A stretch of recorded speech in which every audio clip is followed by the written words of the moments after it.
ಮಳೆ ಅನೇಕ ಕಡೆ ಮಳೆ ಕೊರತೆ ಈಗಾಗಲೇ ಪ್ರಾರಂಭ ಆಗ್ತಾ ಇದೆ. ಮಳೆ ಕಡಿಮೆ ಆಗಿದೆ, ನೀರು ಕೂಡ ಕಡಿಮೆ ಆಗಿದೆ. ಸೊ ಇದಕ್ಕೆ ಏನು ಮುಂಜಾಗ್ರತೆಯಾಗಿ ನೀವು ಜವಾಬ್ದಾರಿ ತೆಗೆದುಕೊಳ್ಬೇಕು ಅಂತೇಳಿ ಅದಕ್ಕೆ ಹುಲ್ಲಿರ್ಬೋದು, ಮೇವಿರ್ಬೋದು, ಅದಕ್ಕೆ ಕೂಡ ಸಂಬಂಧಪಟ್ಟಂತ ಲಿಸ್ಟ್ ಕೂಡ ಇದೆ.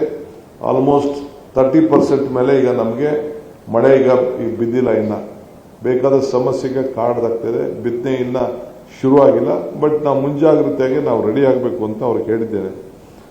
ಜೊತೆಗೆ ಪ್ರತಿ ಹಾಸ್ಟೆಲ್ ಕೂಡ ನಮ್ಮ ಅಧಿಕಾರಿಗಳು ಕಂಪಲ್ಸರಿ ಭೇಟಿ ಕೊಡಬೇಕು. ಅವ್ರ ಜೊತೆ ಊಟ ಮಾಡಬೇಕು. ಯಾವ ರೀತಿ ಊಟ ಇದೆ ಅಂತ ಟೇಸ್ಟ್ ನೋಡಬೇಕು. ನಮ್ಮ ಜನಪ್ರತಿನಿಧಿಗಳನ್ನು ನೀವು ಕರ್ಕೊಂಡು ಹೋಗಬೇಕು. ಅವರು ಕೂಡ ನಾನು ಈ ಸಂದರ್ಭದಲ್ಲಿ ಹೇಳಿದ್ದೇನೆ. ನಾನು ಇಷ್ಟು ವಿಚಾರ ನಾನು ತಮ್ಮ ಗಮನಕ್ಕೆ ತರ್ತೇನೆ. ಸೊ ಇನ್ನ ಬೇರೆ ವಿಚಾರಗಳಿದೆ. ಬೇರೆ ದಿನ ಕೆಲವು ವಿಚಾರಗಳನ್ನು ತಮ್ಮ ಗಮನಕ್ಕೆ ತಿಳಿಸುವಂತ ಕೆಲಸ ನಾನು ಮಾಡ್ತೇನೆ. ಅಭಿಯಾನ ಕೈಗೊಂಡಿದ್ದೀವಿ